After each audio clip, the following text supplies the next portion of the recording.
Good morning. Ngasigi video haipatang yeng minarase ado ngasi de thangja oina ko haidi thangja se tawba ya ba tawbiyo thangja ko haidi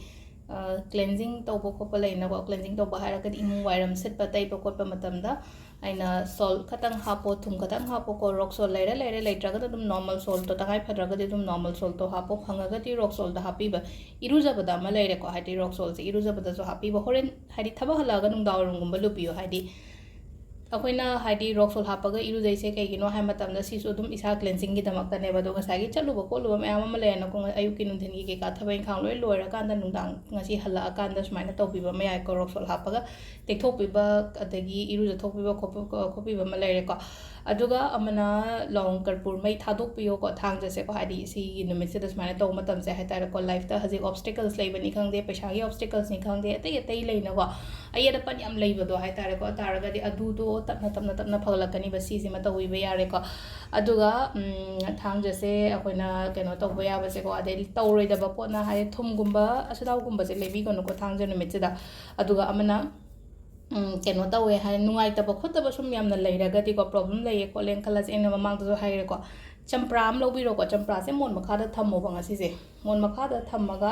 Heidi next day high तारे को Heidi सुम वखन दसु खलो को एंगोंदा हजि अखोय इमुंग दा नत्रगा एगी life ता हजि लेदिबो फताउदी ma'am चलो ना चखिबो जना चंप्रा से मथंगी नुमिता हाई तारे को मथंगी नुमिता हाइडी वाक्य ngang हाई तारे को वाक्य ngang हायरगदि खितंग गन होगेरो को हाइडी थेंग होगलदि मीना कौरपसु एमु मनुंगी मीना कौरपसु है को खरंग गन होगलगा सिगी चंप्रा से मपान लंगथो चो मपान हाइडी गेट की वांगमगुंबद लंगथोपिगी बा हाई तारे को अदो सिसिमगा तौबिबे यारे को अखोयगी थांगजसे को मचा दि ngaतने अदो अखोयना हाइडी तौबदा कैसु यामना कुइना चंगदब पोसोमता नतेना को सिगी प्रैक्टिस में हमसे लोइना तौबिरो को अदो अहमबदा अखोयगी कार्ड की मैसेज से येंगसे थांगजको थांगजगी कलर हारगदि ब्लैक अद अमुबने मैखेन मचुने को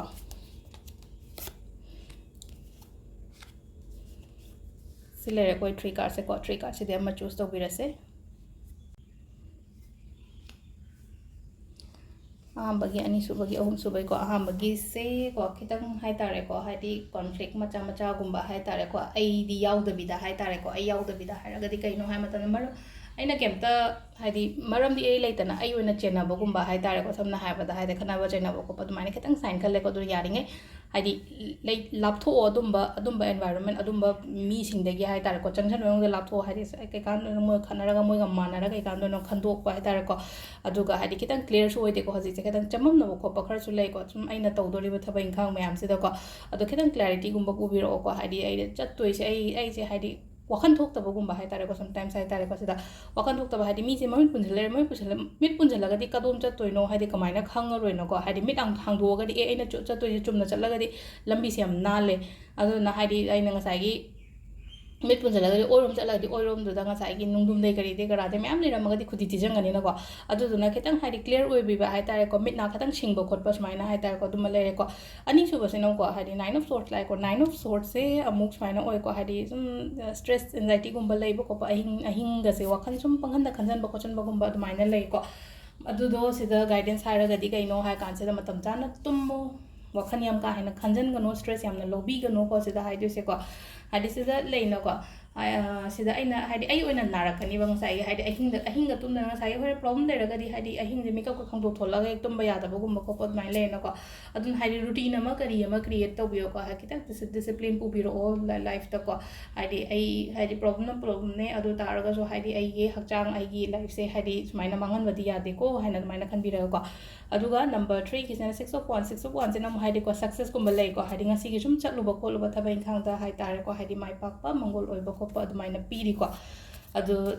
sida lere ko gi card message na ko aduga timing se ki pung taru makhai dei na nipan ga minute manga phong lere dagi 38 ga minute 30 dagi na ahum ga minute yang khai nipan phong lere ko adu nung da waram gi nang manga ga minute 38 de na taru ga minute yang khai nipan phong lere dagi nipan ga minute kunum doi dagi na baroga minute kuntra mapan phong lere ko sisena ahing nong ga gene ko adu nong alam dagi na ahum makhai dagi na mariga minute yang khai taru phong lere ko sisena agogi ngasi goina paba timing ko ma'am से लेरे ngasi gi thangjagi video se ko thank you